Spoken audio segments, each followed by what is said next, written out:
El semáforo parpadeaba en rojo mientras Esteban Alarcón tamborileaba nerviosamente los dedos sobre el volante de su Mercedes negro.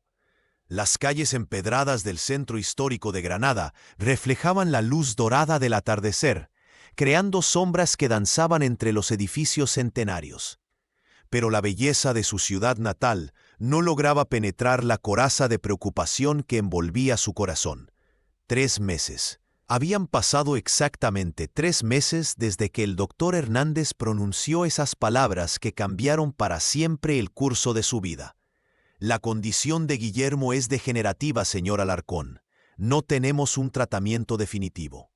Desde entonces, cada día había sido una batalla silenciosa contra la impotencia. Cada noche una lucha contra la desesperación que amenazaba con consumirlo. Esteban había construido su imperio empresarial con números, estrategias y decisiones calculadas. En el mundo de los negocios, cada problema tenía una solución. Cada obstáculo podía superarse con la combinación correcta de recursos y determinación. Pero ahora se enfrentaba a algo que desafiaba toda su lógica: la fragilidad de su hijo de 7 años, cuyo brillo en los ojos se desvanecía día tras día, como una vela que se consume lentamente. El semáforo cambió a verde, pero antes de que pudiera acelerar, una pequeña figura apareció junto a su ventanilla. No era inusual encontrar niños en las calles del centro, pero algo en este muchacho captó inmediatamente su atención. Tendría unos 8 años, con el cabello revuelto por el viento y los pies descalzos que hablaban de días difíciles. Sin embargo, lo que más impactó a Esteban fueron sus ojos. Profundos, serenos, como si guardaran secretos de una sabiduría que no correspondía a su edad. «Señor», dijo el niño con una voz suave pero clara, «¿podría sonreírle a Guillermo?». Esteban sintió como si el mundo se detuviera. El rugido del tráfico se desvaneció.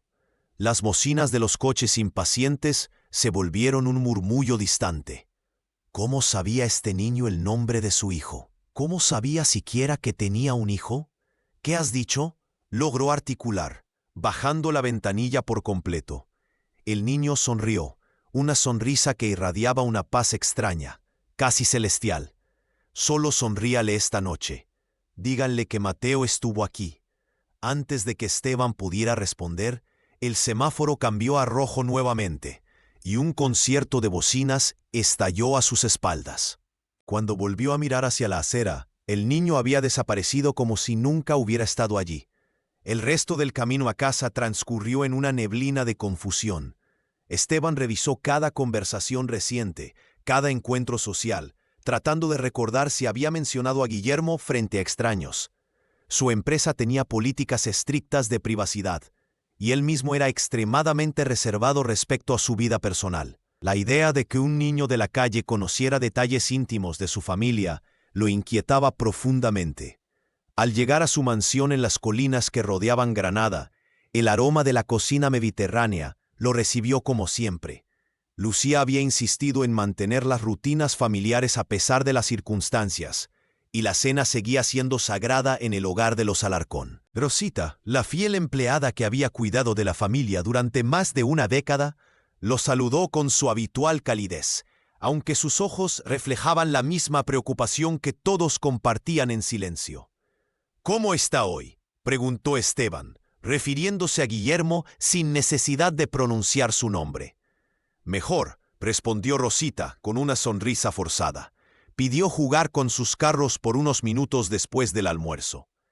Era una mejora mínima, pero en su nueva realidad, cualquier destello de normalidad se convertía en una pequeña victoria. Esteban subió las escaleras hacia el dormitorio de su hijo, donde encontró a Lucía leyéndole un cuento. La imagen lo conmovió como siempre. Su esposa, elegante incluso en los momentos más difíciles, manteniendo viva la magia de la infancia, a pesar de las circunstancias. Guillermo yacía en su cama, más pálido de lo habitual, pero sus ojos se iluminaron al ver a su padre. «Papá, mamá me estaba contando sobre los caballeros de Granada». «¿Los caballeros?», preguntó Esteban, sentándose en el borde de la cama y acariciando el cabello de su hijo. «Sí, los que protegían la ciudad hace mucho tiempo. Mamá dice que algunos todavía están aquí, cuidándonos. Lucía intercambió una mirada significativa con su esposo. Habían acordado mantener un ambiente de esperanza alrededor de Guillermo, alimentar su imaginación con historias que le dieran fuerzas para seguir luchando. Pero las palabras del niño desconocido resonaron en la mente de Esteban. «Díganle que Mateo estuvo aquí». «Guillermo», dijo suavemente, «¿conoces a alguien llamado Mateo?» El niño frunció el ceño pensativo. «No creo. ¿Por qué, papá?» «Solo curiosidad», mintió Esteban.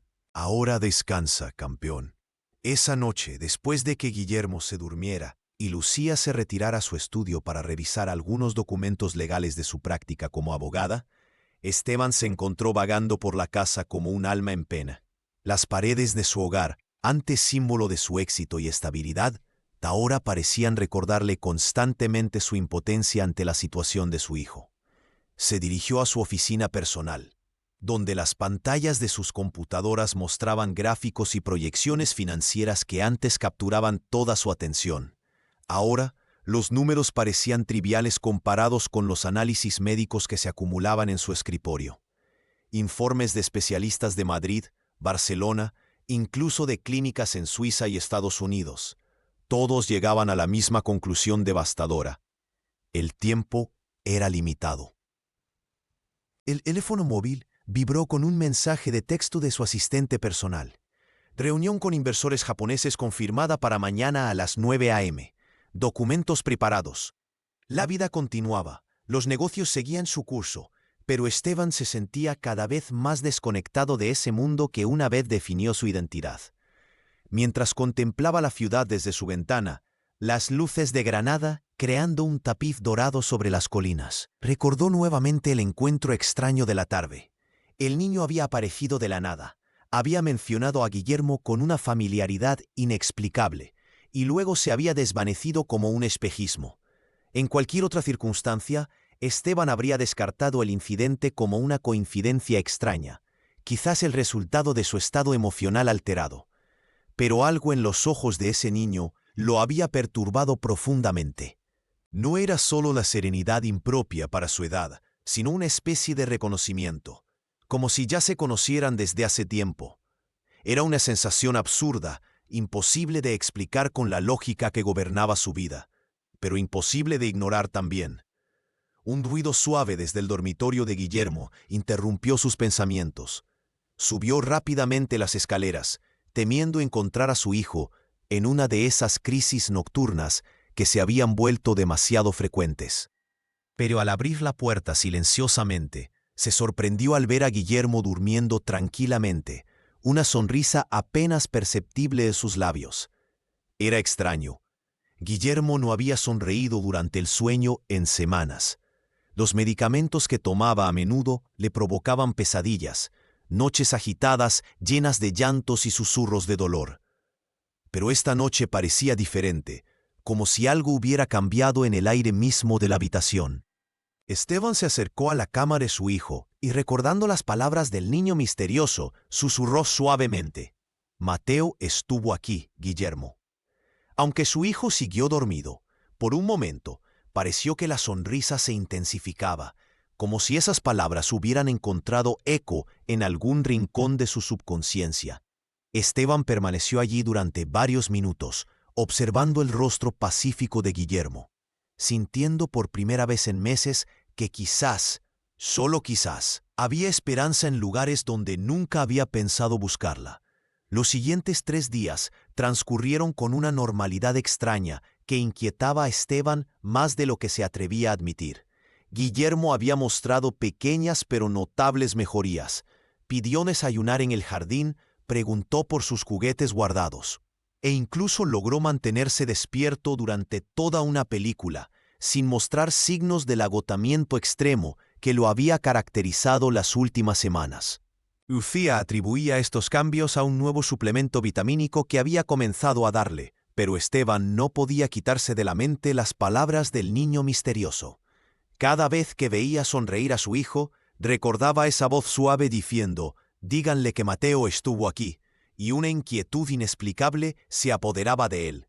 El jueves por la tarde, incapaz de concentrarse en los informes financieros que tenía sobre su escritorio, Esteban tomó una decisión impulsiva. Canceló sus reuniones restantes del día, algo completamente inusual en él, y se dirigió al centro histórico de Granada. Oficialmente, se dijo a sí mismo que necesitaba recoger unos documentos en el bufete de abogados cerca de la catedral. En realidad, sabía exactamente hacia dónde se dirigía. El tráfico de la tarde creaba la misma sinfonía caótica de siempre en las calles estrechas del casco antiguo. Esteban aparcó su Mercedes en el mismo lugar de hace 3 días y caminó lentamente hacia el semáforo donde había ocurrido el encuentro. Sus ojos escanearon cada rincón, cada sombra, buscando una figura pequeña de cabello revuelto y pies descalzos. Durante más de 1 hora deambuló por las calles adyacentes, sintiéndose cada vez más ridículo. ¿Qué esperaba encontrar?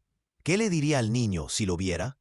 ¿Cómo le explicaría que un empresario exitoso de 42 años había venido a buscar a un niño de la calle porque había mencionado el nombre de su hijo? Estaba a punto de regresar a su coche cuando lo vio. Sentado junto a una pequeña floricultura en una calle lateral, el mismo niño de ojos profundos sostenía un pedazo de pan seco, mientras observaba el cielo como si esperara algo. Llevaba la misma ropa de días atrás, pero parecía limpio y no mostraba signos de hambre extrema o desesperación. Esteban se acercó lentamente, su corazón latiendo con una intensidad que no experimentaba desde sus primeras presentaciones empresariales. «Hola», dijo simplemente. El niño bajó la vista del cielo y lo miró con esa misma serenidad desconcertante. Sabía que regresaría, señor Alarcón. Esta vez Esteban estaba preparado para la sorpresa, pero aún así sintió un escalofrío al escuchar su apellido pronunciado con tanta naturalidad. «¿Cómo sabes quién soy? Las personas importantes dejan huellas en el aire», respondió el niño con una simplicidad que sonaba profundamente sabia. «Y usted tiene muchas preocupaciones que brillan a su alrededor como estrellas tristes». Era una respuesta que no explicaba nada, y al mismo tiempo parecía explicarlo todo.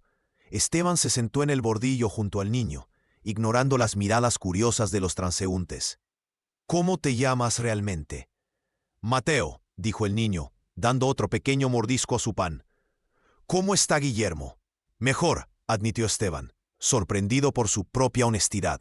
«Ha estado mejor desde que le mencioné que habías estado allí». Mateo asintió como si esto fuera perfectamente lógico. Los niños entienden cosas que los adultos olvidan. Guillermo recuerda que no está solo. «¿Recuerda qué exactamente?», preguntó Esteban, inclinándose hacia adelante. Pero Mateo ya se había puesto en pie, sacudiendo las migas de pan de su ropa. «Puedo conocer a Guillermo. Creo que le gustaría tener un amigo». La pregunta tomó a Esteban completamente desprevenido. Su instinto protector, agudizado por meses de cuidados médicos intensivos, se activó inmediatamente. No conocía a este niño, no sabía de dónde venía, qué quería o si representaba algún tipo de peligro.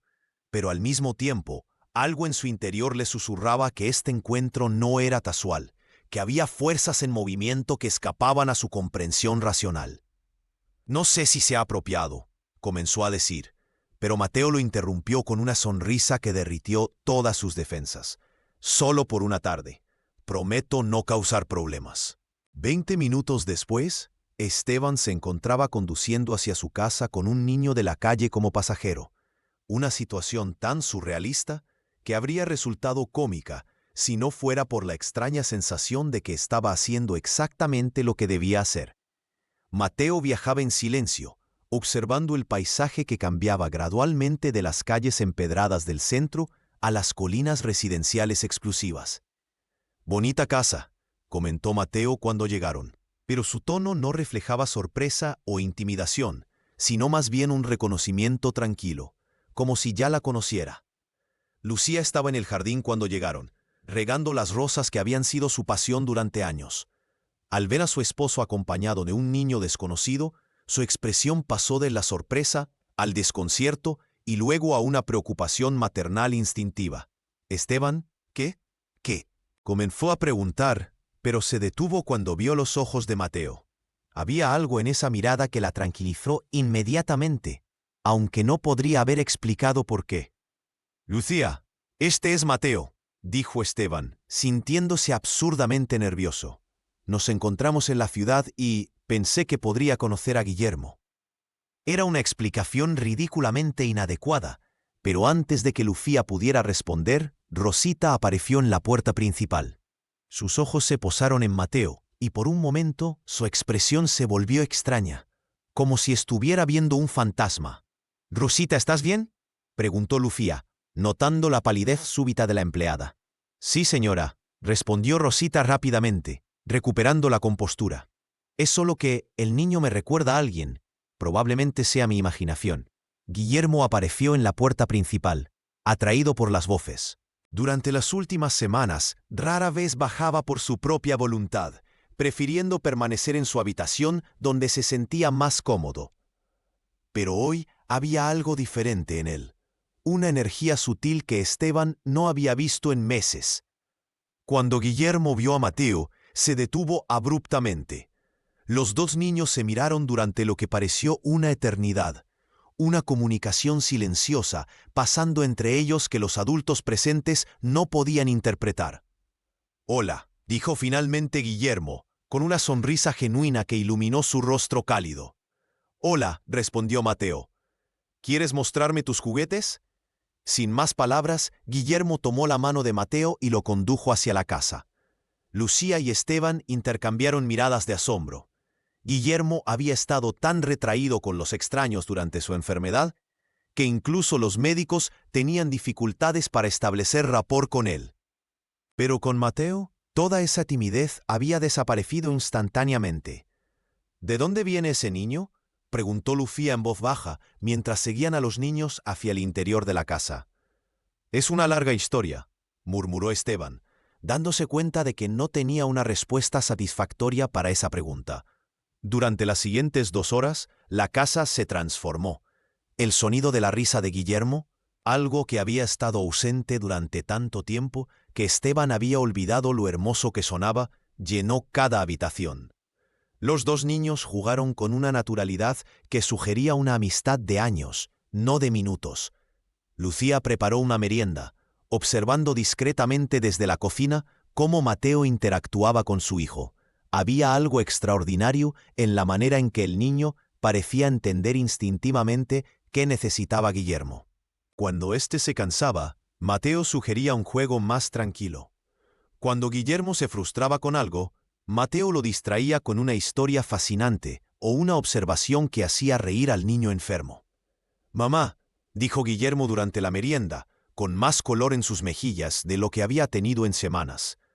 «Mateo sabe muchas cosas interesantes». «¿Ah, sí? ¿Cómo qué?», preguntó Lucía, sirviéndoles leche y galletas. «Sabe sobre los pájaros que vuelan de noche», explicó Guillermo con entusiasmo.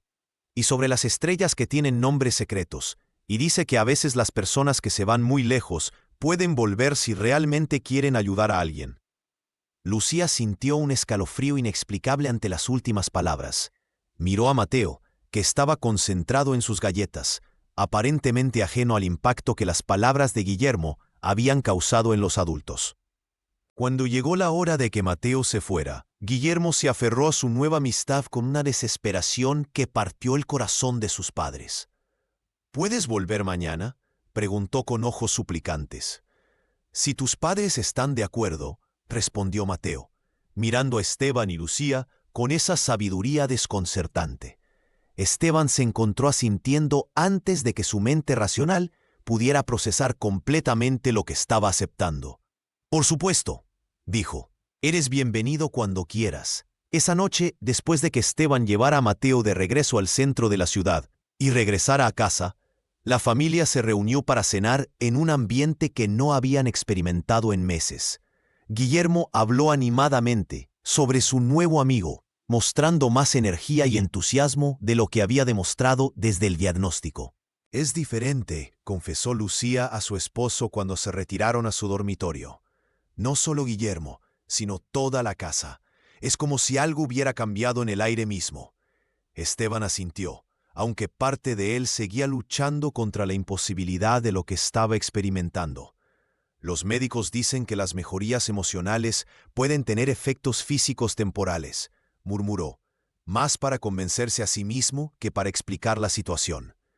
Pero esa noche, cuando fueron a dar las buenas noches a Guillermo, lo encontraron durmiendo profundamente con una sonrisa en los labios y las mejillas sonrosadas, de una manera que no habían visto en meses. Y en la mesita de noche encontraron un pequeño dibujo que Guillermo había hecho. 2 niños tomados de la mano bajo un cielo lleno de estrellas, con una inscripción en la letra temblorosa de su hijo, Mateo y yo volando juntos. Las siguientes 2 semanas transformaron la rutina de la familia Alarcón de maneras que desafiaban toda lógica médica y científica. Se había convertido en una presencia constante en la casa, apareciendo cada tarde como si hubiera sido parte de sus vidas durante años. Lucía había intentado averiguar más sobre su situación familiar, pero el niño desviaba hábilmente las preguntas con esa sonrisa enigmática que ya se había vuelto familiar. «Tengo todo lo que necesito», era su respuesta estándar cuando preguntaban sobre dónde vivía o quiénes eran sus padres. Y sorprendentemente, parecía ser cierto. Nunca llegaba sucio, nunca parecía hambriento de una manera desesperada, y su ropa, aunque simple, siempre estaba relativamente limpia. Lo que más desconcertaba a Esteban era la mejoría continua de Guillermo. Su hijo no solo había recuperado el apetito y la energía, sino que sus últimos análisis de sangre habían mostrado indicadores que habían sorprendido al doctor Hernández. Durante la última consulta, el médico había fruncido el ceño mientras revisaba los resultados, murmurando sobre fluctuaciones atípicas y respuestas inmunológicas inexplicables. «No quiero crear falsas esperanzas», había dicho el doctor, quitándose los anteojos para limpiarlos nerviosamente. «Pero estos números son inusuales, en un sentido positivo». Esteban había salido de esa consulta con un torbellino de emociones contradictorias. Su mente racional insistía en que las mejorías eran temporales, posiblemente una fluctuación normal de la condición de Guillermo. Pero una parte más profunda de él, una parte que había estado dormida durante años de decisiones puramente lógicas, comenzaba a susurrar sobre posibilidades que no cabían en ningún manual médico. Fue durante la 3ª semana de visitas regulares de Mateo cuando comenzaron a ocurrir los incidentes que harían tambalear por completo la visión del mundo de Esteban. El primero sucedió un martes por la tarde, mientras Lucía trabajaba en su estudio y los niños jugaban en el jardín.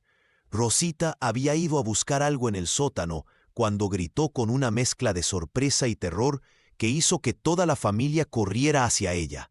La encontraron parada frente a un baúl antiguo que llevaba años sin abrir, sus manos temblorosas sosteniendo un pequeño par de calcetines infantiles bordados a mano. Lo extraordinario no era encontrar ropa vieja de niño en una casa familiar, sino el nombre bordado en hilos dorados que brillaban a pesar de los años. Mateo. «Estos calcetines», susurró Rosita con voz quebrada, «pertenecían a mi hermano menor. Él se fue cuando tenía la edad de ese niño, hace más de 60 años. Mi madre los bordó especialmente para él». Lucía tomó los diminutos calcetines, examinando el bordado exquisito y el estado de preservación notable para algo que supuestamente tenía décadas de antigüedad. «Rosita, ¿estás segura? Quizás es solo una coincidencia». Pero Rosita ya estaba hurgando más profundamente en el baúl, sacando fotografías amarillentas y documentos antiguos. Entre ellos encontró un álbum de fotos de la casa de los años 1910, cuando pertenecía a la familia anterior. Mientras pasaban las páginas con manos temblorosas, se detuvo abruptamente en una imagen que hizo que el aire se espesara en el sótano. Era una fotografía de un niño de unos 8 años, parado en el mismo jardín donde Mateo y Guillermo habían estado jugando momentos antes. Las similitudes eran tan striking que resultaban imposibles de ignorar. Los mismos ojos profundos, la misma sonrisa serena, incluso la misma manera de inclinar ligeramente la cabeza como si estuviera escuchando algo que otros no podían oír. «Dios mío», murmuró Lucía, tomando la fotografía con manos temblorosas. «Es idéntico. Esteban examinó la imagen durante largos minutos, su mente de empresario buscando explicaciones racionales. Podría ser un pariente lejano, una coincidencia genética extraordinaria o simplemente su imaginación viendo similitudes donde no las había. Pero mientras estudiaba cada detalle de la fotografía, una certeza fría se apoderaba de él. Estaba viendo el mismo niño que jugaba en su jardín cada tarde. «Debemos preguntarle a Mateo sobre esto», dijo finalmente, aunque su voz sonaba menos convincente de lo que pretendía. Pero cuando subieron del sótano, encontraron el jardín vacío. Guillermo estaba sentado bajo el gran roble, jugando tranquilamente con sus carros, completamente solo. «¿Dónde está Mateo?», preguntó Lucía. «Se fue», respondió Guillermo sin levantar la vista de sus juguetes. Dijo que tenía que atender algo importante, pero que volvería mañana. Era extraño. Mateo nunca se iba sin despedirse de los adultos, y mucho menos sin avisar. Esteban sintió una inquietud creciente mientras guardaban los calcetines y la fotografía, como si hubieran cruzado una línea invisible hacia territorio desconocido. Esa noche, después de acostar a Guillermo, Esteban y Lucía se sentaron en la sala con la fotografía antigua entre ellos, estudiándola bajo la luz de la lámpara como si fuera un mapa hacia respuestas que no estaban seguros de querer encontrar. «Hay una explicación lógica para esto», insistió Esteban, aunque su voz carecía de convicción. «Tiene que haberla». Lucía asintió lentamente, pero sus ojos reflejaban las mismas dudas que atormentaban a su esposo. «He estado pensando en cosas extrañas que han estado pasando», dijo suavemente.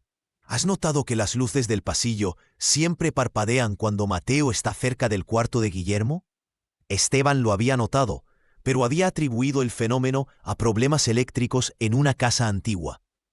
«Los electricistas dijeron que el cableado está perfectamente bien», admitió reluctantemente. «Y está esa música», continuó Lucía. «Ese radio viejo del cuarto de invitados que nunca funciona pero que últimamente se enciende solo cuando los niños están jugando juntos. Siempre la misma melodía». Era verdad, una canción suave y melancólica que ninguno de ellos reconocía, pero que sonaba vagamente familiar, como un recuerdo de la infancia que no lograban ubicar completamente. Esteban había revisado el radio varias veces, pero nunca encontraba nada inusual. Simplemente se encendía, reproducía esa melodía misteriosa por unos minutos y luego se apagaba tan silenciosamente como había comenzado. Al día siguiente, Mateo llegó puntualmente como siempre, pero había algo diferente en él. Parecía más reflexivo, como si cargara el peso de pensamientos profundos. Cuando Esteban le mostró la fotografía, esperando sorprenderlo o al menos obtener una explicación, Mateo simplemente la estudió con esa serenidad característica. «Se parece a mí», observó simplemente, devolviendo la imagen. «¿No te resulta extraño?», presionó Esteban. «Esta foto es de hace más de un siglo». Mateo se encogió de hombros con la despreocupación típica de la infancia. «A veces las personas se parecen a otras personas que vivieron antes que ellas. Mi abuela decía que las almas buenas vuelven cuando son necesarias». La respuesta, pronunciada con la simplicidad de alguien que habla sobre el clima, dejó a Esteban sin palabras. No era la explicación que esperaba, pero tampoco era una negación. Era algo mucho más desconcertante, una aceptación tranquila de posibilidades que desafiaban toda lógica. Esa tarde, mientras los niños jugaban en el jardín, Lucía decidió hacer algo que había estado evitando: investigar la historia de su casa. Se dirigió al Archivo Municipal de Granada, donde los registros históricos guardaban secretos de siglos pasados. Lo que encontró la dejó temblando en el silencio polvoriento de la sala de archivo. La casa había pertenecido originalmente a la familia Mendoza, una próspera familia de comerciantes de principios del siglo XX. Tenían un hijo único, un niño llamado Mateo Mendoza, que había sido conocido en el vecindario por su naturaleza gentil y su extraña habilidad para consolar a otros niños que estaban enfermos o tristes. Según los registros, el pequeño Mateo había desaparecido misteriosamente en 1912, a la edad de 8 años, durante una epidemia que azotó Granada. Su cuerpo nunca fue encontrado. Lo más inquietante era una carta que la madre del niño había escrito al periódico local, publicada una semana después de la desaparición. Mi Mateo siempre decía que cuando las personas estaban muy tristes, especialmente los niños, él podía sentirlo desde lejos. Decía que su trabajo era ayudar, aunque no entendía exactamente cómo. Ahora que se ha ido, ruego que encuentre la paz que siempre trató de dar a otros. Lucía regresó a casa con las copias de los documentos, su mente luchando por procesar lo que había descubierto. Cuando le mostró los hallazgos a Esteban esa noche, ambos se quedaron en silencio durante largos minutos, contemplando las implicaciones de lo que estaban enfrentando. «Esto es imposible», murmuró Esteban finalmente, pero su voz carecía de la convicción que habría tenido semanas atrás. «Hace 3 meses habría estado de acuerdo contigo», respondió Lucía suavemente. «Pero mira a nuestro hijo, Esteban. Mira lo que ha pasado desde que Mateo llegó a nuestras vidas. Era innegable. Guillermo no solo había mejorado físicamente de maneras que desconcertaban a los médicos, sino que había desarrollado una nueva perspectiva sobre su enfermedad.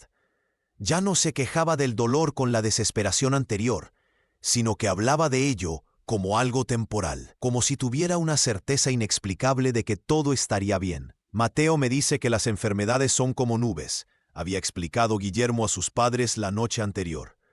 «Parecen muy grandes y oscuras cuando están encima de ti, pero si vuelas lo suficientemente alto, puedes ver que son pequeñas comparadas con todo el cielo». De vida. Eran palabras demasiado profundas para un niño de 7 años. Pero Guillermo las pronunciaba con una convicción que tranquilizaba a sus padres de maneras que ningún medicamento había logrado. El viernes de esa semana ocurrió otro incidente que añadió una nueva dimensión al misterio. Lucía había llevado a los niños a un paseo por el centro histórico de Granada, una actividad que Guillermo no había podido disfrutar en meses. Mientras caminaban por las calles estrechas, Mateo se detuvo abruptamente frente a la antigua iglesia de San Nicolás, una pequeña capilla del siglo XVI que estaba parcialmente oculta entre edificios más modernos. «¿Podemos entrar?», preguntó con una urgencia que era inusual en él. Lucía accedió, curiosa por la súbita insistencia del niño. La iglesia estaba prácticamente vacía, sumida en la penumbra dorada que creaban las velas votivas y los vitrales antiguos. Pero en el momento en que Mateo cruzó el umbral, algo extraordinario sucedió. Las lágrimas comenzaron a rodar por sus mejillas sin que él pareciera notarlas, y caminó directamente hacia un altar lateral donde se veneraba una imagen de San Rafael, el arcángel protector de los enfermos. Allí se arrodilló con una devoción que parecía provenir de décadas de práctica, no de los pocos años de su vida aparente. «Venía aquí con mi madre», susurró, tan bajo que Lucía apenas pudo escucharlo. «Ella me traía cuando las personas del vecindario estaban enfermas. Decía que yo podía ser como un puente entre ellos y la esperanza». Guillermo se acercó y se arrodilló junto a Mateo, tomando su mano con naturalidad. «¿Tu madre está en el cielo ahora?», preguntó con la curiosidad inocente de la infancia. «Sí», respondió Mateo, limpiándose las lágrimas. «Pero a veces me deja venir a ayudar cuando alguien realmente lo necesita». Lucía sintió como si el aire se hubiera vuelto más denso, cargado de una presencia que no podía nombrar, pero que podía sentir tan claramente como el latido de su propio corazón. Cuando finalmente salieron de la iglesia, Mateo había recuperado su serenidad habitual, pero Guillermo parecía diferente, como si hubiera comprendido algo fundamental sobre su situación. Esa noche, mientras preparaba la cena, Lucía encontró a Rosita en la cocina, mirando por la ventana hacia el jardín donde los niños jugaban bajo la luz dorada del atardecer. «Señora Lucía», dijo la empleada con voz temblorosa, «necesito contarle algo que he estado guardando». Lucía dejó lo que estaba haciendo, percibiendo la gravedad en el tono de Rosita. «¿Qué pasa?» «Mi hermano Mateo», comenzó Rosita, sus ojos humedecidos por lágrimas no derramadas, el que les mencioné. «Él no solo desapareció, según mi madre, él siempre decía que regresaría cuando alguna familia necesitara un milagro. Decía que su trabajo no terminaría hasta que todos los niños tristes fueran felices otra vez». Rosita hizo una pausa. mirando directamente a los ojos de Lucía. Señora, mi hermano desapareció exactamente en esta casa. Esta era nuestra casa familiar antes de que la vendieran. Y ahora ha vuelto. Las palabras cayeron entre ellas como piedras en un estanque silencioso, creando ondas de implicaciones que se extendían mucho más allá de lo que cualquiera de ellas estaba preparada para comprender completamente. La revelación de Rosita cayó sobre la familia Alarcón como un rayo en una noche despejada, iluminando súbitamente un panorama que había estado oculto en las sombras durante semanas. Lucía permaneció inmóvil en la cocina durante varios minutos después de que Rosita terminara de hablar, procesando las implicaciones de lo que acababa de escuchar. ¿Estás diciendo que el Mateo que está jugando en nuestro jardín es tu hermano que desapareció hace 60 años? Preguntó finalmente, su voz apenas un susurro. Rosita asintió lentamente, lágrimas silenciosas corriendo por sus mejillas arrugadas. Sé que suena imposible, señora, pero mi corazón lo reconoció desde el primer momento. La forma en que inclina la cabeza cuando escucha, esa sonrisa que puede calmar cualquier tormenta, es él, es mi pequeño Mateo. Esa noche, después de que los niños se fueran a dormir, Esteban, Lucía y Rosita se sentaron en la sala, rodeados por todos los documentos, fotografías y evidencias que habían recopilado durante las últimas semanas. La mesa de centro parecía un altar improvisado dedicado a un misterio que desafiaba toda comprensión racional. «Necesitamos hablar con él», dijo Esteban finalmente. «Necesitamos preguntarle directamente qué está pasando aquí». «¿Y si huye?», preguntó Lucía con preocupación. ¿Y si al confrontarlo perdemos la única oportunidad que Guillermo tiene de seguir mejorando? Era una preocupación válida.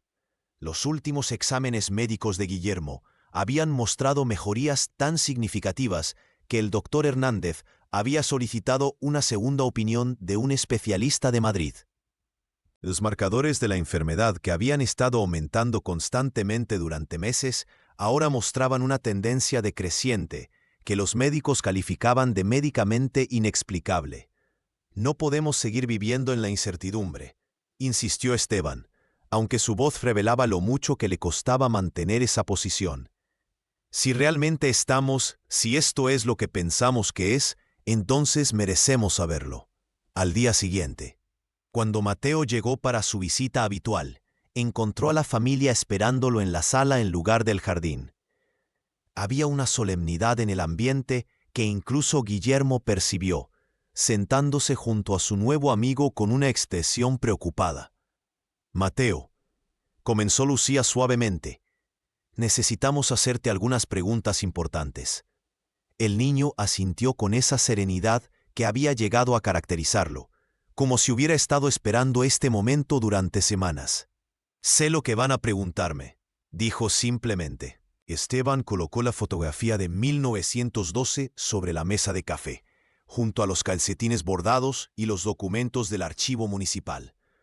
«¿Puedes explicarnos esto?». Mateo estudió los objetos durante largos minutos, sus pequeños dedos trazando delicadamente el borde de la fotografía antigua. Cuando finalmente levantó la vista, había una tristeza profunda en sus ojos, que contrastaba dolorosamente con su apariencia infantil. «Mi nombre es Mateo Mendoza», dijo con una voz que parecía cargar el peso de décadas. «Esta era mi casa, y esta era mi familia, hace mucho tiempo». Rosita ahogó un sollozo, llevándose las manos al pecho. «Mateo, hermano mío». El niño la miró con ternura infinita. «Hola, Rosita, has crecido mucho». Era una respuesta que debería haber sonado absurda viniendo de un niño dirigiéndose a una mujer de 70 años, pero en el contexto de todo lo que habían experimentado, tenía una lógica propia que resultaba inquietantemente natural. «¿Cómo es posible?», preguntó Esteban, su voz quebrándose ligeramente. «¿Cómo puedes estar aquí?». Mateo se levantó y caminó hacia la ventana que daba al jardín, sus manos pequeñas presionadas contra el cristal. «Cuando dejé este mundo la primera vez», comenzó con una madurez que helaba la sangre, «no pude irme completamente. Había demasiadas promesas sin cumplir, demasiados niños que todavía necesitaban ayuda. Se volvió hacia la familia, y por un momento parecía mucho mayor que sus 8 años aparentes. Me permitieron quedarme cerca, ayudando cuando era realmente necesario. Pero solo podía aparecer cuando alguien me necesitara tanto como Guillermo me necesitaba. Guillermo, que había estado escuchando en silencio, se acercó a Mateo y tomó su mano. ¿Por eso viniste? ¿Para ayudarme? Vine porque tu corazón me llamó, respondió Mateo, acariciando el cabello de su amigo. Tu familia te ama tanto que su amor creó un puente que me permitió regresar. Lucía sintió lágrimas corriendo por sus mejillas mientras comenzaba a comprender la magnitud de lo que estaba presenciando. ¿Eres un ángel? Mateo sonrió, recuperando por un momento la simplicidad de la infancia. No sé exactamente qué soy, solo sé que cuando alguien necesita esperanza tanto como la necesitaban ustedes, a veces me permiten venir a ayudar. ¿Y Guillermo? Preguntó Esteban con voz temblorosa. ¿Qué pasa con su enfermedad? La enfermedad de Guillermo era real, explicó Mateo seriamente. Pero también era una manifestación de la desesperanza que había llenado esta casa. Cuando ustedes comenzaron a creer nuevamente, cuando abrieron sus corazones a posibilidades más grandes que su miedo, el cuerpo de Guillermo comenzó a recordar cómo sanar. Se acercó a Esteban mirándolo directamente a los ojos. Usted construyó su vida sobre la lógica, señor Alarcón, y eso nos sirvió bien en muchas cosas. Pero algunas verdades solo pueden ser comprendidas con el corazón. El amor que ustedes sienten por Guillermo es más poderoso que cualquier enfermedad. En ese momento, como si hubiera sido orquestado por fuerzas invisibles, el viejo radio del cuarto de invitados comenzó a tocar esa melodía familiar y melancólica. Pero esta vez, todos pudieron escuchar las palabras que acompañaban la música, una canción de cuna en español antiguo que hablaba de ángeles guardianes que nunca abandonan a quienes aman. Esa era la canción que mamá me cantaba, susurró Rosita, reconociendo finalmente la melodía que había estado atormentando sus recuerdos durante semanas. Mateo asintió. Ella me la enseñó para que pudiera cantársela a los niños que tenían miedo. La música tiene poder para sanar, especialmente cuando viene del amor. Guillermo, con esa perspicacia que solo poseen los niños que han enfrentado la mortalidad prematuramente, hizo la pregunta que todos estaban pensando, pero que ningún adulto se atrevía a formular. ¿Tienes que irte otra vez? Mateo se arrodilló frente a su amigo, tomando sus manos pequeñas entre las suyas. Mi trabajo aquí está casi terminado, Guillermo. Tu familia ha recordado cómo creer, y tu cuerpo ha recordado cómo sanar. Ya no me necesitas de la misma manera. Pero yo quiero que te quedes, protestó Guillermo, lágrimas llenando sus ojos. Eres mi mejor amigo. Y siempre lo seré, prometió Mateo con una sonrisa que irradiaba paz infinita. Pero ahora viviré aquí. Tocó suavemente el pecho de Guillermo, en tu corazón. Y cada vez que ayudes a alguien que esté triste o enfermo, estaré ahí contigo. Esteban, que había pasado toda su vida adulta construyendo certezas basadas en hechos tangibles, sintió que todas sus defensas se desmoronaban ante la verdad que se desarrollaba frente a él. Se arrodilló junto a los niños, sus propias lágrimas fluyendo libremente por primera vez en años. ¿Qué quieres que hagamos?, preguntó con una humildad que nunca había experimentado antes. ¿Cómo podemos honrar lo que nos has dado? ¡Vivan!, respondió Mateo simplemente. Amen sin reservas, crean en milagros, y cuando encuentren a otros que han perdido la esperanza, recuérdenles que nunca están realmente solos. El niño se puso de pie y caminó hacia cada miembro de la familia, abrazándolos con una ternura que parecía bendecirlos. Cuando llegó a Rosita, ella lo sostuvo como si fuera el hermano pequeño que había perdido tantas décadas atrás. «Cuida a esta familia por mí», susurró en su oído. «Ellos te necesitarán tanto como tú los necesitas a ellos». Finalmente se dirigió hacia la puerta, pero se detuvo en el umbral. «Guillermo», dijo sin volverse, «en unos días tendrás una cita médica muy importante. Los doctores te dirán que tu enfermedad ha desaparecido completamente. Cuando eso pase, recuerda que el verdadero milagro no fue la sanación de tu cuerpo, sino el despertar del amor en el corazón de tu familia». Y con esas palabras, Mateo Mendoza se desvaneció en la luz dorada del atardecer, dejando tras de sí una familia transformada y la certeza de que algunos misterios son demasiado hermosos para ser completamente comprendidos, solo vividos y celebrados. Los días que siguieron a la partida de Mateo fueron una mezcla extraña de tristeza y anticipación. La casa parecía más silenciosa sin la presencia del niño misterioso, pero al mismo tiempo estaba imbuida de una energía diferente, como si las paredes mismas hubieran absorbido algo de la paz que él había traído consigo.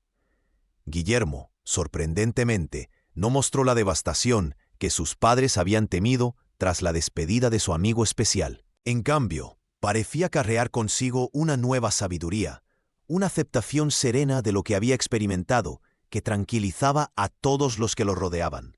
Mateo no se fue realmente, le explicó a su madre cuando ella lo encontró dibujando en su habitación 3 días después. Solo cambió de lugar. Ahora vive aquí, señaló su corazón, y aquí, tocó su cabeza, y puede venir cuando yo realmente lo necesite. El dibujo que estaba creando mostraba una casa rodeada de una luz dorada, con figuras familiares en el jardín y una forma translúcida pero reconocible observando desde las nubes. Era una representación que capturaba perfectamente la nueva realidad de la familia, la presencia tangible de lo intangible. Esteban había tomado varios días libres del trabajo, algo completamente inusual en él, para profesar lo que había experimentado. Se encontraba caminando por la casa como si la viera por primera vez, notando detalles que antes pasaban desapercibidos. La manera en que la luz se filtraba por las ventanas, creando patrones que parecían danzar con vida propia. El sonido del viento en las hojas del roble, que ahora le sonaba como una melodía reconfortante. La sensación de paz que impregnaba cada habitación. He construido mi vida entera, tratando de controlar variables, le confesó a Lucía mientras se sentaban en el jardín una tarde. Pero lo que hemos vivido, esto me ha enseñado que las cosas más importantes de la vida no pueden ser calculadas o planificadas, solo pueden ser recibidas con gratitud. Lucía, que había encontrado en su profesión legal una manera de navegar el mundo a través de hechos y evidencias, también se sentía transformada por la experiencia.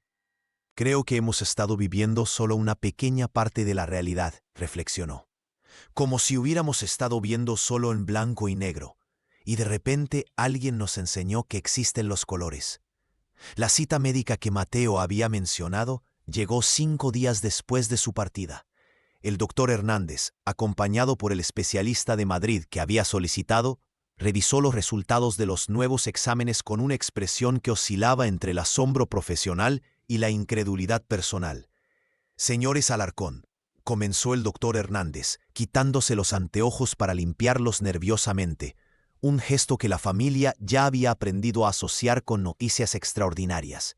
Necesito ser completamente honesto con ustedes. En 40 años de práctica médica, nunca había visto algo así. El especialista de Madrid, un hombre severo de unos 60 años con una reputación internacional impecable, tomó la palabra. Los marcadores de la enfermedad de Guillermo no solo han mejorado, sino que han desaparecido completamente. Según estos resultados, su hijo nunca tuvo la condición que diagnosticamos hace 3 meses. Esteban y Lucía intercambiaron miradas, recordando las palabras exactas de Mateo sobre este momento. ¿Está diciendo que Guillermo está completamente curado?, preguntó Lucía con voz temblorosa. Estoy diciendo que Guillermo está perfectamente sano, respondió el especialista con una honestidad que claramente lo incomodaba. No tengo una explicación médica para lo que ha ocurrido. Los diagnósticos anteriores fueron correctos basándose en la evidencia disponible en ese momento, pero ahora es como si su cuerpo hubiera reescrito su propia historia biológica. Guillermo, sentado entre sus padres durante la consulta, escuchó la noticia con una sonrisa tranquila que sugería que ya sabía lo que los doctores iban a decir. Cuando le preguntaron cómo se sentía, respondió con la simplicidad profunda que había caracterizado sus palabras desde la visita de Mateo. Me siento como si hubiera recordado cómo ser completamente yo mismo. Esa noche, la familia celebró con una cena especial en el jardín, bajo las estrellas que parecían brillar con intensidad inusual. Rosita había preparado los platos favoritos de Guillermo y había puesto un lugar vacío en la mesa, una silla que todos sabían que estaba reservada para Mateo, aunque solo en espíritu. ¿Crees que él puede vernos?, preguntó Guillermo durante la cena, mirando hacia la silla vacía. Creo que siempre nos verá cuando lo necesitemos, respondió Esteban, sorprendiéndose a sí mismo por la convicción en su voz. Y creo que nosotros aprenderemos a verlo en lugares donde antes no sabíamos buscar. Rosita, que había estado más silenciosa de lo usual durante los últimos días, de repente se iluminó con una sonrisa que transformó completamente su rostro. «Señores», dijo con una emoción que había estado conteniendo, «tengo algo que contarles». Se levantó de la mesa y regresó unos minutos después con una caja pequeña que había estado guardando en su habitación. Al abrirla, reveló una carta amarillenta escrita en la letra infantil pero cuidadosa de un niño de 8 años. «Encontré esto en mi cuarto anoche», explicó con lágrimas en los ojos. «Estaba sobre mi almohada, como si alguien la hubiera dejado allí mientras dormía». Lucía tomó la carta con manos temblorosas y comenzó a leer en voz alta. «Querida Rosita, si estás leyendo esto, significa que pude cumplir mi promesa de volver cuando fuera necesario. Gracias por cuidar de nuestra casa y de esta familia especial. Ahora tienes una nueva familia que te necesita tanto como tú los necesitas a ellos. Cuida a Guillermo como cuidaste de mí, y dile que siempre que vea una estrella que brilla más que las otras, soy yo, diciéndole que lo quiero. Dale a sus padres que aprendieron la lección más importante, que el amor verdadero puede transformar cualquier realidad. Te quiere siempre, tu hermano Mateo». El silencio que siguió a la lectura de la carta fue sagrado, lleno de una comprensión que trascendía las palabras. Cada miembro de la familia había sido tocado de manera diferente por la experiencia, pero todos habían sido fundamentalmente transformados. En las semanas que siguieron, los cambios en la familia Alarcón, Esteban, el empresario implacable, sus maestros notaron que tenía una habilidad natural para consolar a compañeros de clase que estaban tristes o asustados, y sus palabras de aliento a menudo tenían un efecto casi mágico en el estado de ánimo de otros niños. Rosita, rejuvenecida por el reencuentro con su hermano y la adopción emocional por parte de la familia Alarcón, se convirtió en el corazón emocional de la casa, manteniendo viva la memoria de Mateo a través de historias, canciones y una calidez que parecía bendecir cada rincón del hogar. Una tarde, aproximadamente un mes después de la partida de Mateo, Guillermo estaba jugando solo en el jardín cuando de repente se puso de pie y corrió hacia la casa con una expresión de pura alegría. «Mamá, papá», gritó con entusiasmo. «Mateo quiere que sepan algo importante». Esteban y Lucía corrieron hacia él, sus corazones latiendo con una mezcla de emoción y aprensión. «¿Qué pasa, cariño?», preguntó Lucía, arrodillándose junto a su hijo. «Dice que está muy orgulloso de nosotros», explicó Guillermo con los ojos brillantes, «y que su trabajo aquí realmente terminó, porque ahora nosotros sabemos cómo ayudar a otros niños como él nos ayudó a nosotros. Dice que esa es la manera en que su amor se multiplica para siempre». Era el tipo de mensaje que Mateo habría dejado, no solo una despedida, sino una invitación a continuar su labor de sanación en el mundo. Y en ese momento, la familia Alarcón comprendió completamente que su experiencia con el niño ángel no había sido solo sobre la salvación de Guillermo, sino sobre el despertar de su capacidad para ser instrumentos de esperanza para otros. Un año después de la primera aparición de Mateo en sus vidas, la familia Alarcón se había convertido en algo completamente diferente de lo que habían sido antes.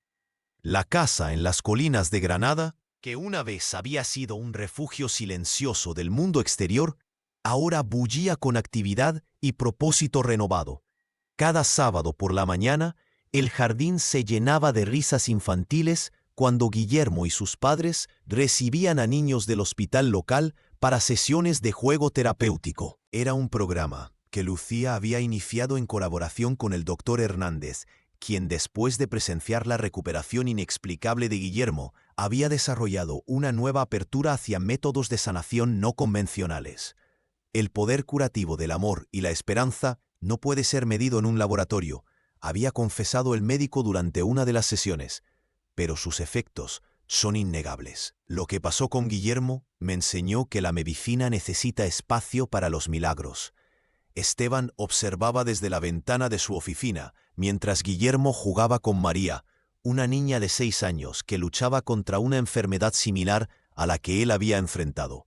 El niño tenía una manera especial de hablar con otros pequeños pacientes, como si entendiera intuitivamente sus miedos y pudiera transmitirles exactamente la esperanza que necesitaban. «Mira, María», escuchó que Guillermo le decía a la niña, «cuando me sentía muy enfermo, un amigo especial me enseñó que somos más fuertes de lo que pensamos y que nunca estamos realmente solos, especialmente cuando las personas que nos aman están cerca».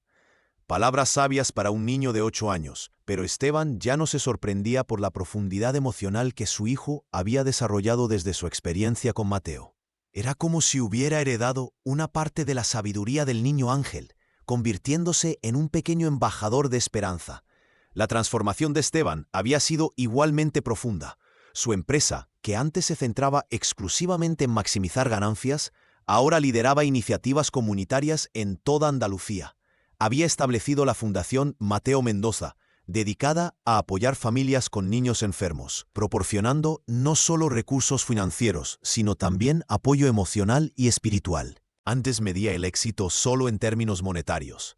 Le había explicado a un periodista durante una entrevista reciente. Ahora entiendo que el verdadero éxito se mide en vidas tocadas, en esperanza restaurada, en amor multiplicado.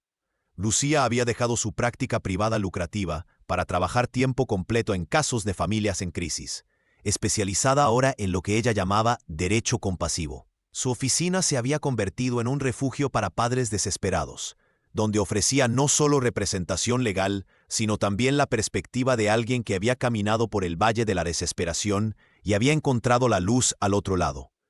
Cada familia que ayudó, le había dicho a Esteban una noche, mientras revisaban casos juntos, «Siento que estoy honrando el regalo que Mateo nos dio. Es como si él siguiera trabajando a través de nosotros». Rosita, ahora oficialmente considerada parte de la familia más que una empleada, había comenzado a documentar cuidadosamente todas las historias de los niños que visitaban la casa. Llevaba un diario detallado de cada pequeño milagro, cada momento de sanación emocional, cada sonrisa recuperada. Era su manera de mantener vivo el legado de su hermano. Una tarde de diciembre, mientras la familia se preparaba para celebrar el primer aniversario de la sanación completa de Guillermo, «Pero más que la enfermedad física, estoy perdiendo a mi hijo ante la desesperanza. He oído que ustedes entienden este tipo de lucha, y me pregunto si podrían ayudarnos o aconsejarnos. Estoy dispuesta a viajar cualquier distancia si hay una posibilidad de que puedan darle a Diego lo que necesita para seguir luchando». Esteban y Lucía leyeron la carta juntos, sintiendo inmediatamente la resonancia con su propia experiencia de un año atrás. Era como si el universo les estuviera presentando una oportunidad perfecta para completar el círculo de dar y recibir que Mateo había iniciado. «Tenemos que traerlos aquí», dijo Lucía sin hesitación. «Es exactamente lo que Mateo habría querido». 3 días después, Carmen Herrera llegó a Granada con Diego, un niño de cabello oscuro y ojos grandes que llevaba el peso de demasiadas preocupaciones para su edad. Cuando Guillermo lo vio por primera vez, algo extraordinario sucedió. Se dirigió directamente hacia el niño visitante con una confianza y compasión que recordó a todos los presentes la primera vez que habían visto a Mateo. «Hola, Diego», dijo Guillermo, con una sonrisa que parecía irradiar paz. «¿Quieres que te enseñe el jardín?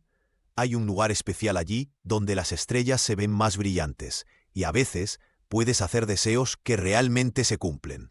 Mientras los niños salían hacia el jardín, tomados de la mano como viejos amigos, Carmen comenzó a llorar silenciosamente.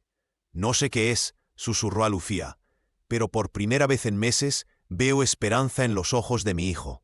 Durante los siguientes días, la familia Alarcón vivió una experiencia de déjà vu hermosa y conmovedora. Diego, Como Guillermo un año antes, comenzó a mostrar pequeñas mejorías que los médicos locales calificaron de prometedoras pero inexplicables. Más importante aún, la desesperación que había estado consumiendo a madre e hijo comenzó a disolverse, reemplazada por una fe renovada en las posibilidades. Una noche, mientras los adultos conversaban en la sala y los niños jugaban en el cuarto de Guillermo, escucharon el sonido familiar del viejo radio encendiéndose espontáneamente. Pero esta vez la melodía era diferente, más alegre, más esperanzadora, como una celebración de la vida renovada. ¿Escuchan eso?, preguntó Carmen con asombro. Es la canción que mi abuela me cantaba cuando era niña. No la había escuchado en años. Rosita sonrió con lágrimas en los ojos. Mateo está aquí, susurró. Está bendiciendo a esta nueva familia como nos bendijo a nosotros. Esa noche, después de que Carmen y Diego se retiraran a la habitación de invitados, Guillermo se acercó a sus padres con una expresión seria que había aprendido a asociar con momentos importantes. «Mamá, papá», dijo solemnemente, «Mateo me habló esta tarde mientras jugaba con Diego». Esteban y Lucía intercambiaron miradas, ya no sorprendidos por estas comunicaciones especiales. «¿Qué te dijo, cariño?», preguntó Lucía suavemente. «Me dijo que estoy listo para ser como él», explicó Guillermo con una mezcla de orgullo y responsabilidad en su voz. «Que puedo ayudar a otros niños como él me ayudó a mí. Me enseñó palabras especiales para decir cuando alguien tiene miedo, y me mostró cómo ver la luz que hay dentro de cada persona, incluso cuando están muy tristes». Era el momento que Esteban y Lucía habían sabido que llegaría eventualmente. Su hijo estaba asumiendo el manto de sanador que Mateo había llevado durante más de un siglo. Era aterrador y hermoso al mismo tiempo, una responsabilidad inmensa, pero también un privilegio extraordinario. «¿Estás seguro de que quieres hacer esto?», preguntó Esteban, arrodillándose frente a su hijo. «Es un trabajo importante, pero también puede ser difícil a veces». Guillermo asintió con la determinación de alguien que ha encontrado su propósito verdadero. «Mateo dice que cuando ayudas a otros nunca estás solo, y que cada vez que devuelves la esperanza a alguien, el amor se hace más fuerte en todo el mundo». 6 meses después, la Casa de los Alarcón se había convertido oficialmente en un centro de sanación holística reconocido por el Sistema de Salud de Andalucía. Familias de toda España venían buscando no solo tratamiento médico complementario, sino también la restauración del espíritu que parecía ocurrir naturalmente en ese lugar especial. Guillermo, ahora de 9 años, había desarrollado una reputación entre los médicos locales como un facilitador de sanación extraordinario. Su presencia sola parecía acelerar los procesos de recuperación de otros niños. Y sus palabras de aliento tenían un efecto casi mágico en el estado de ánimo de familias enteras. El doctor Hernández había comenzado a referir casos especialmente difíciles a la Casa de la Esperanza, como había comenzado a llamarse informalmente la residencia de los Alarcón. «No puedo explicar científicamente lo que pasa allí», admitía a sus colegas, «pero he visto demasiadas recuperaciones extraordinarias para ignorar su efectividad». Una tarde de primavera, mientras Esteban trabajaba en su oficina, recibió una llamada que lo llenó de una emoción profunda. Era de la Real Academia de Medicina de España, informándole que la Fundación Mateo Mendoza había sido seleccionada para recibir el Premio Nacional de Innovación en Medicina Integrativa. «Señor Alarcón», dijo la voz formal al otro lado de la línea. Su trabajo combinando apoyo médico tradicional con sanación emocional y espiritual ha revolucionado la manera en que tratamos enfermedades pediátricas en España. Es un honor reconocer su contribución. Cuando Esteban compartió la noticia con su familia esa noche durante la cena, Guillermo sonrió con esa sabiduría que ya se había vuelto natural en él. «Mateo estará muy contento», dijo simplemente. «Le gusta cuando las personas importantes reconocen que el amor también es medicina». Rosita, ahora de 71 años pero rejuvenecida por el propósito que había encontrado en su nueva vida, levantó su copa de agua. «Por Mateo», dijo con voz emocionada, «que nos enseñó que los milagros no terminan, solo cambian de forma». Por Mateo, repitieron todos al unísono. Y en ese momento, la casa entera pareció llenarse de una luz dorada que no provenía de ninguna lámpara visible. Esa noche, después de que todos se fueran a dormir, Lucía encontró una nota en su mesita de noche, escrita en la letra familiar que había aprendido a reconocer como la de Mateo. Querida familia del corazón, han aprendido la lección más importante, que el amor verdadero nunca se agota, solo se multiplica. Ahora entienden que cada acto de compasión crea ondas que se extienden infinitamente, tocando vidas que nunca conocerán directamente. Guillermo está listo para ser mi sucesor en este trabajo sagrado, y ustedes han creado un lugar donde los milagros pueden florecer naturalmente. Mi tiempo de apariciones ha terminado, pero mi amor por ustedes es eterno. Cuiden unos de otros, y sigan siendo instrumentos de esperanza para todos los que cruzan su camino, hasta que nos encontremos nuevamente en la luz infinita. Con amor eterno, Mateo. Al leer estas palabras finales, Lucía sintió una mezcla de tristeza y gratitud infinita. Era realmente el final de una etapa, pero también el comienzo de algo aún más hermoso.